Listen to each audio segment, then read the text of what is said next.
Do you want to maximize your success with NCUA? Join Mark Treichel as he shares with you the insider's view on passing your exam with flying colors. The With Flying Colors podcast is sponsored by Credit Union Exam Solutions by Mark Treichel. If you would like to work directly with the Credit Union Exam Solutions team and receive support to optimize your results with NCUA so you save time and money, visit us at marktreichel.com to find out more.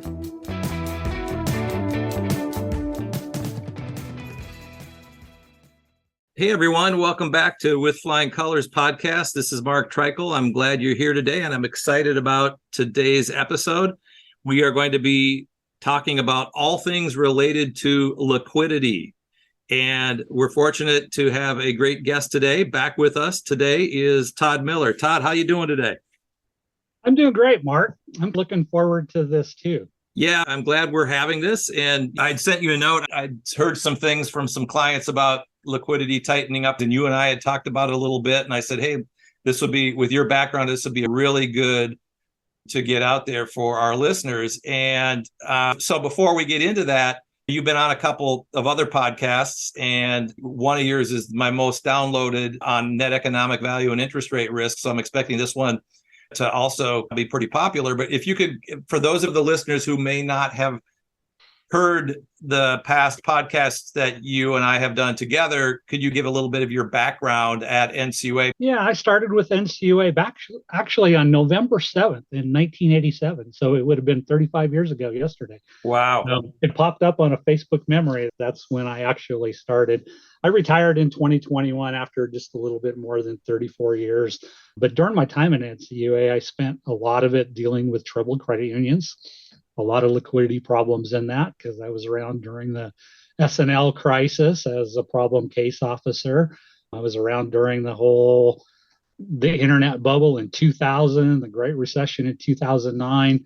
I spent 10 years of my time in the early 2000s as a capital market specialist dealing with interest rate risk and liquidity risk specifically, and doing a lot of examiner training and policy development issues during that time. And then, of course, the last 10 years of my career, I spent it as a director of special actions. And that kind of coincided with the last Great Recession from 2010 through 2011. So I had a very varied career over my time at NCUA.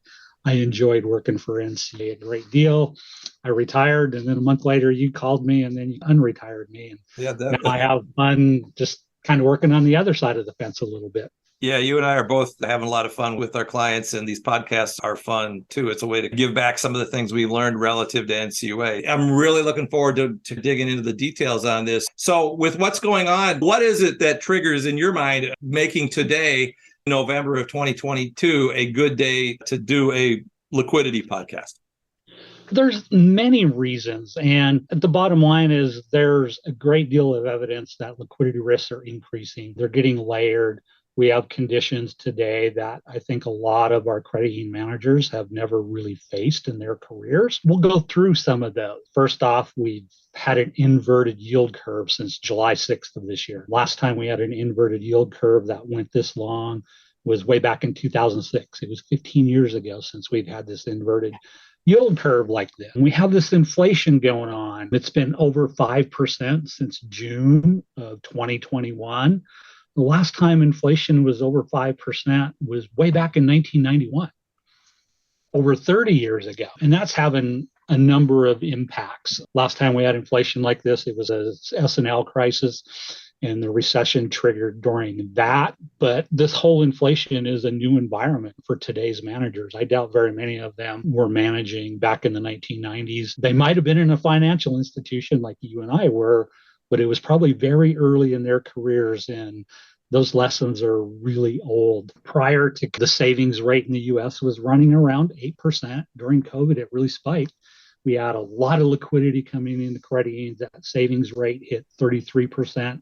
In April of 2020, it was still 26% as we got into 2021. It stayed in double digits, the savings rate, all of COVID. And we had all this growth in credit unions that people didn't anticipate. With the inflation, That thing has went totally opposite direction. It's been under 5% for all of 2022. The most recent numbers I looked up just yesterday, it was 3.1% in September of 2020. So we're getting to almost all-time lows in the savings rate in this country. And it shows up in credit union balance sheets. When you pull the consolidated balance sheets for the credit union industry as of June, you'll find that share growth just tanked between March and June of this year when inflation started up. Annualized growth, member deposits, just member deposits, not non-member deposits. They only grew 754 million between March and September.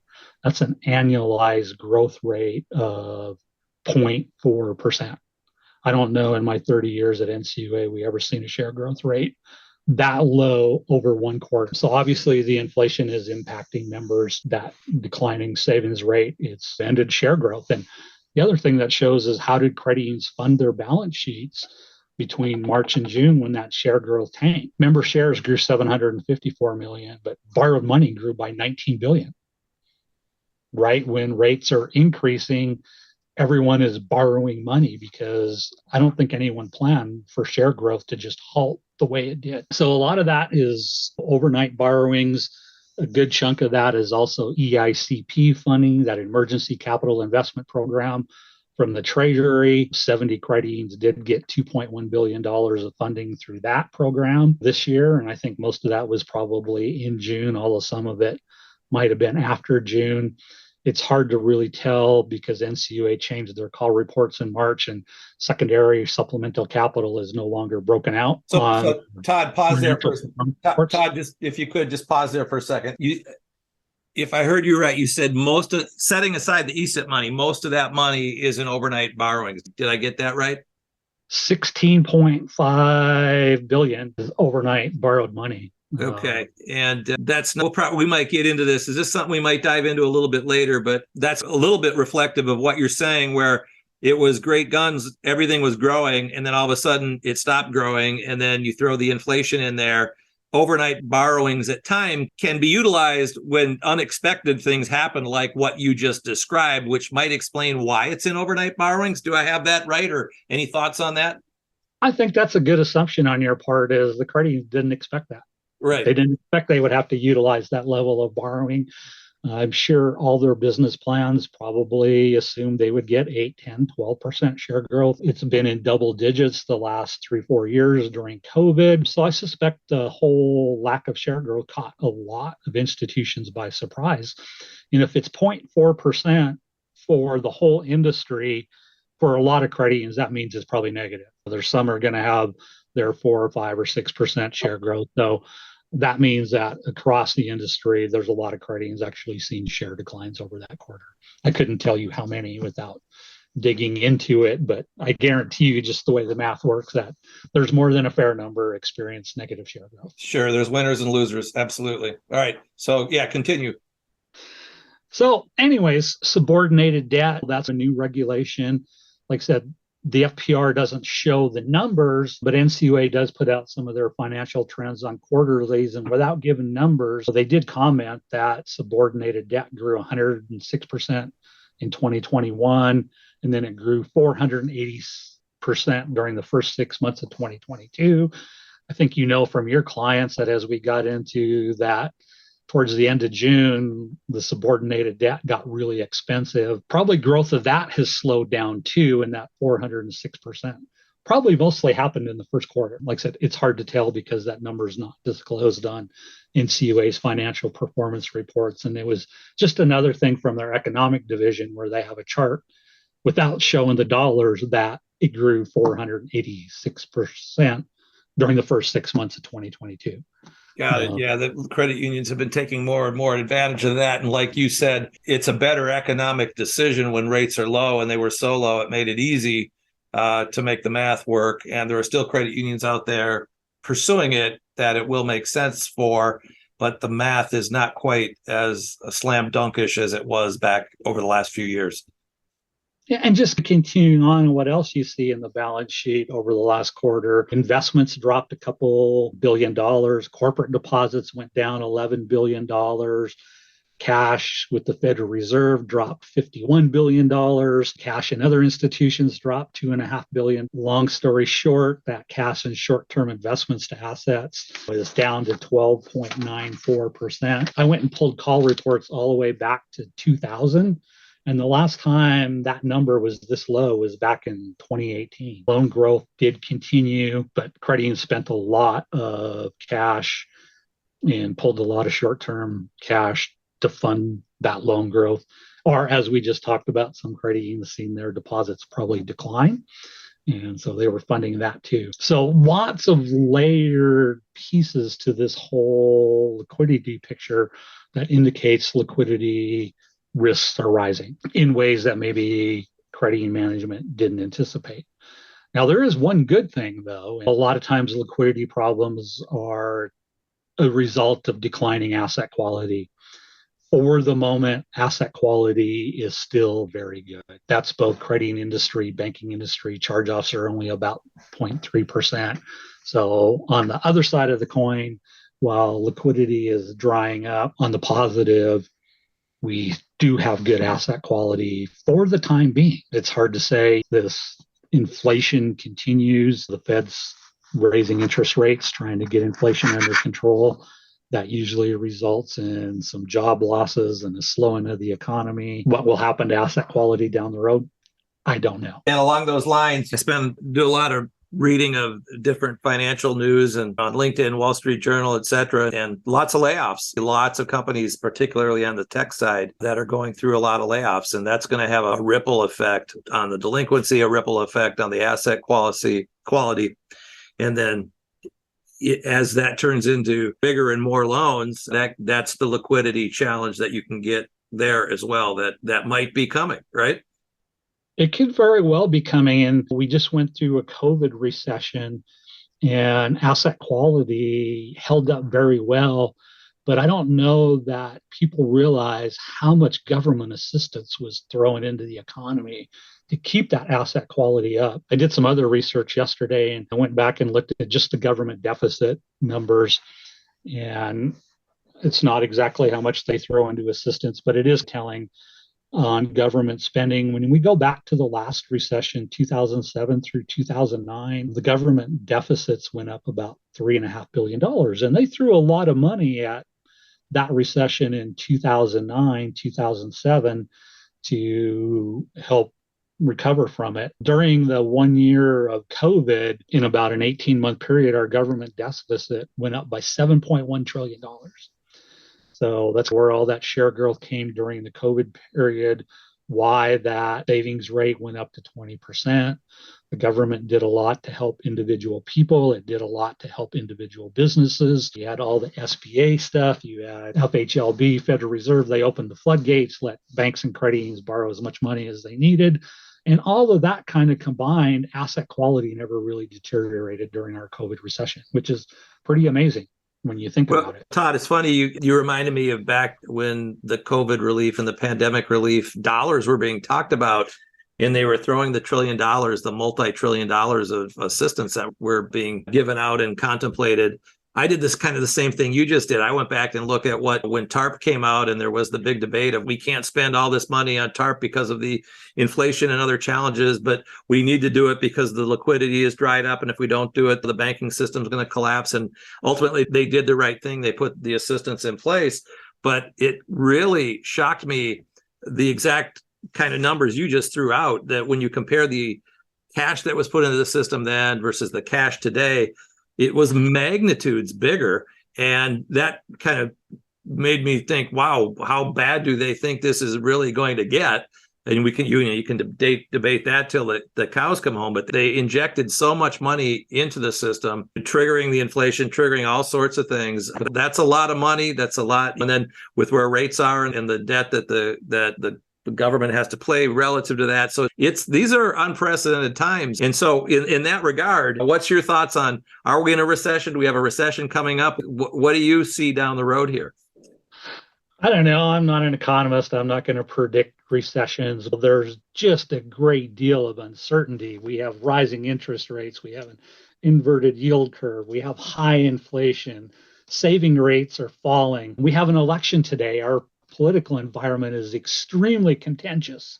Energy prices have been going up. And if you go look in prior recessions in the 90s and even the last Great Recession in 2008, rising energy prices often trigger recessions because they impact just about everything: household spending, transportation of goods, manufacturing of goods. So when you see rising energy prices, it tends to touch just about everything else. I don't know. I can't predict a recession, but when you look at all these moving pieces to it, there's a huge amount of uncertainty, and it wouldn't surprise me if we don't have a recession. The Federal Reserve, their monetary policy tools in raising interest rates are very crude tools. It's hard for them to be precise. So more than likely, the results they intend they have a tendency, their pendulum tends to swing farther than they would like it when they're trying to counteract what's going on in the environment.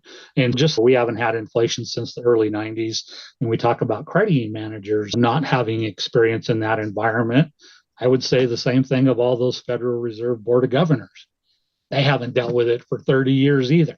And the NCUA examiners and the NCUA staff in general. Yes. And so that's interesting. I would just throw out another observation. When we went into the last recession in 2007, credit union net worth ratios were 11.5%. They're 10.4 today. They've never recovered the capital that we lost due to the last recession and then all the magnitudes of the growth we had during COVID. Those capital ratios drop when you have 22, 23% share growth. I don't remember exactly what the numbers were during COVID, but it was a very significant amount of share growth that eroded capital ratios. But today, the capital ratios are lower than they were at the last recession, which is somewhat interesting. Yes, it is. And have they bottomed out? That's really the ultimate question, right? Recessions are really interesting. They tend to have different root causes. The most recent recession, it only lasted 3 months, and that was basically due to the shutdowns related to COVID. Like I said, the government spent $7.1 trillion on getting the country through that. So there really wasn't any institutional failures of that. There was really no liquidity crisis because there was just so much money pumped into the economy. Maybe that has a little bit to do with the inflation that's happening right now. Like I already mentioned, the recessions in the 1970s, 1980s, even the S&L crisis in 1990, that was all caused by rapidly rising energy prices. We have a little bit of that going on right now. The dot-com bubble in 2000. NCUA closed more than a few credit unions for that recession. There was quite a few conservatorships and closures, at least on the West Coast. And maybe I seen it more on the West Coast just because we were in the tech country. We conserved more than a few credit unions in California as a result of that dot-com bubble in early 2000. And then the last recession, 2007 through 2009, it was similar to the S&L crisis. In the S&L crisis, there was a lot of fraud in the financial institutions, and we had a little bit of that in the mortgage-backed securities in that last recession too. Boy, we sure did.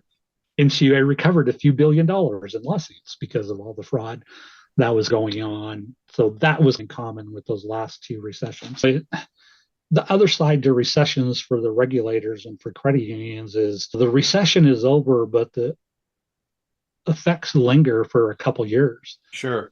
That last recession, it ended officially in 2010. I think I closed the last credit union as a result of that for me personally as the DSA in the Western region, basically on New Year's Eve in 2012. So it was 2 years after the recession is over before we worked through all the credit union problems that were associated with that. And there were credit unions that survived that. I think they suffered the impacts of that for several years, even past that. So somewhat interesting. But you just look at that last recession, the 3 years leading up to that recession, NCUA liquidated credit unions that had total shares of $161 million.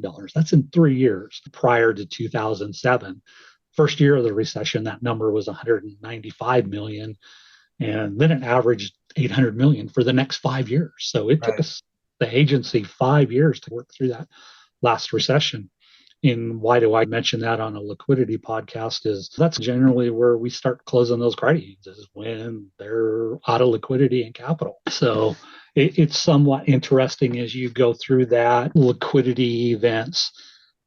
it's almost like a slow motion car crash where not a lot is happening, not a lot is happening. You're slowly deteriorating, and all of a sudden you get a big bang and they're just out of liquidity. And like I said, it doesn't matter till it matters. And it's the only thing that matters. To me, it's like oxygen. Your body knows how to breathe and it just breathes instinctively and you don't even think about it. But when you don't have that oxygen, you notice it real quick, and that's how liquidity acts. So that's a good transition to, that's a lot of data, a lot of stats that we went through historically. And you and I have both been involved in a lot of different liquidity events at NCUA in different ways, and some of the same ways. But let's kind of walk through for the audience a little bit of how a typical individual liquidity event unfolds. Okay. Generally, this is all a cascade. Like I said, it tends to start slow and then it progresses really rapidly. And I will just say one thing: you've done some liquidity or you've done some podcasts on board governance and things of this issue. One of the things that I find is very common in my career with these is quite often the boards of directors of these individual credit unions are kept into the dark about what's really going on. And they tend to get very surprised because just the way the board reporting systems and things work in many of those credit unions, a lot of the times the boards of those credit unions are just unaware until examiners show up and things like that. Typically, so let's go through how this tends to happen. We'll put the systemic ones aside. People can go back and look at what happened during the corporate things and the Lehman crisis. You have systemic liquidity events. We'll set those aside today and just talk about more how this tends to work, or how this tends to occur in individual natural person credit union. Quite often it starts with just small changes in unemployment in the local area. People, management teams tend to respond to that by thinking kind of a temporary thing. We'll work through this. It will get better in a short period of time. So they serve their members. Delinquency goes up a little bit, but the credit union treats this as a temporary event. They're very liberal in granting extensions. They try and treat their members very well. Hey, we'll help you through this. But then problems continue to deteriorate. The local economy doesn't pick up like they expect. So delinquency gets a little bit more worse, and all of a sudden they continue to use extensions. And now it's maybe in an unsafe, unsound way where you're actually hiding people or hiding losses that are going to occur. You gave me a perfect opportunity to say a quote I learned from Willie Stotts at the Commercial Lending School of the South at LSU University. And Willie said, "A rolling loan gathers no loss."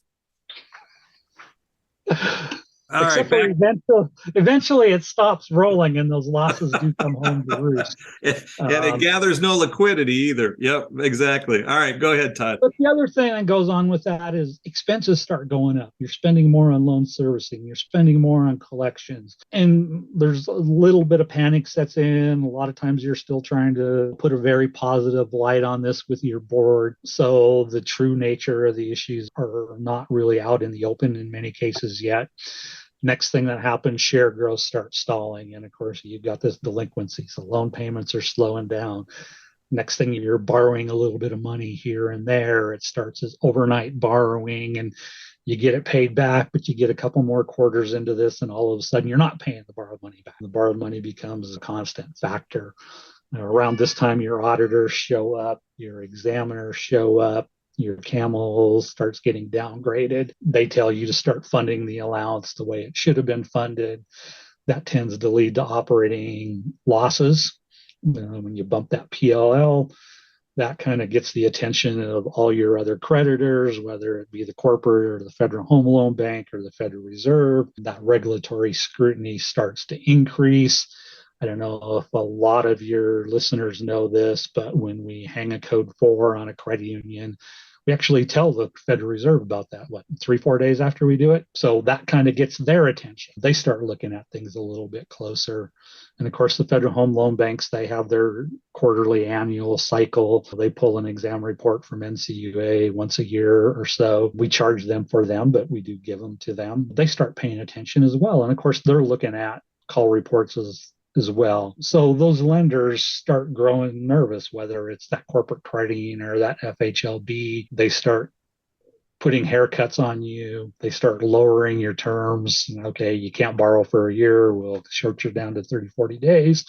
A lot of times at that point in time, those folks are actually having conversations with NCUA. They're picking up the phone and they're telling NCUA about their worried, or the corporates want some guaranteed lines of credit, or the FHLB says, hey, we're getting a little nervous. We just want you to know that. Another warning along the way here is all of a sudden the FHLB, they start wanting physical collateral. I've actually had the Federal Reserve Bank discount window do this to me also, to credit unions. They want those loan files, and this gets expensive because even a West Coast credit union has happened twice, Federal Reserve Bank, to have access to the discount window. They wanted those loan files shipped back to New York. Even though there's a Federal Reserve branch a mile away, no, they want that physical collateral shipped back to New York. You're bringing back a lot of memories, all of those steps there. As you said, you spent a lot of time in special actions, as did I, and then as a regional director, and then in conservator of credit unions. But I can remember the first time I experienced the Fed and or the Federal Home Loan Bank coming in and saying, we're here to collect the loan files. Or you need, like you said, you need to ship the loan files. And that's, like you said, it's not cheap. So there's more here you want to go into, but as you're kind of walking through it, you just get the sense that management starts to feel like they're attacked from every direction. And that's why liquidity events can be traumatic. This is here where you're starting to have trouble breathing now. Right. Yeah, exactly. Back to that oxygen. And usually, especially when the Federal Reserve does something like that and says, hey, ship my loan files to New York, that's their way of saying, we don't want to extend you credit without telling you no. It is really what it is, because they know that expense is going to have a significant impact on you. Some other things that go on, if you're a big seller of loans, all of a sudden your buyers are going to stop buying your loans. Right. And we've seen this a lot in the last recession. We had a lot of credit unions out there that were big sellers of loans, and they did it for years with no problem. And all of a sudden, nobody would buy their loans anymore. If you have a Fannie Mae seller servicer approval, you start getting letters from them and they want collateral.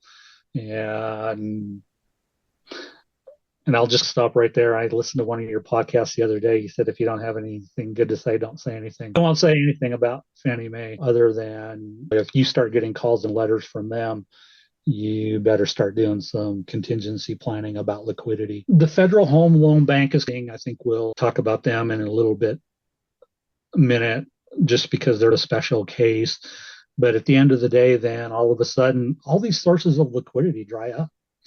And now you have conversations with the regulator, and NCUA is going to start making some decisions. Is it time to conserve, merge, or liquidate your credit union? And it tends to happen just very fast. You go from a situation that you think is not that bad, and then 3 to 5 months later, all of a sudden you have no liquidity. You know, boy, said Todd, the only thing I can add there is, with all the challenges that we're facing in the economy, with the inflation, with the liquidity, with layoffs, et cetera, there are going to be some of these challenges across the country. And you and I haven't helped a credit union yet that's on the cusp of conservatorship or on the cusp of some serious regulatory intervention. But if there's any listeners out there that find themselves in this situation, Todd, I and Steve Farr collectively has probably spent about 60 or 70 years in special actions. In many instances, wrote a lot of the policies or procedures that NCUA has to follow.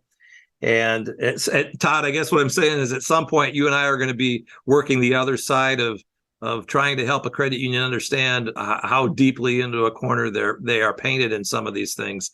And I don't look forward to that, but I know that there may be some things that we can do to assist if someone finds himself in that situation.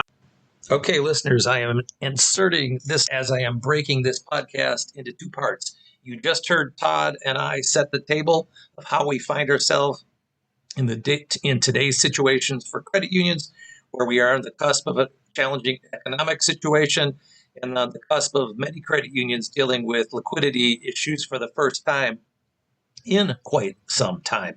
And so what I've done here is I've broken this into part 1 and part 2. You've just heard part 1. Tomorrow I will post part 2, which will go into why Todd believes the Federal Home Loan Bank is one of the best options for liquidity sources. And then also we're going to then provide thoughts on practical advice for credit unions relative to how to deal with NCUA and how to deal with liquidity in general at your credit union. All right, that's a wrap. I want to thank you for listening today. I hope you'll join me again tomorrow for part 2 of this fascinating discussion on liquidity.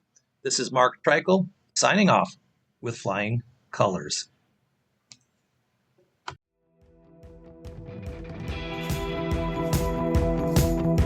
Thank you for joining us on this episode of With Flying Colors. Subscribe on your favorite podcast app to hear future episodes where subject matter experts of all varieties will provide tips on how to achieve success with NCUA. If you would like to learn more about how we assist credit unions, check out our services at marktreichel.com.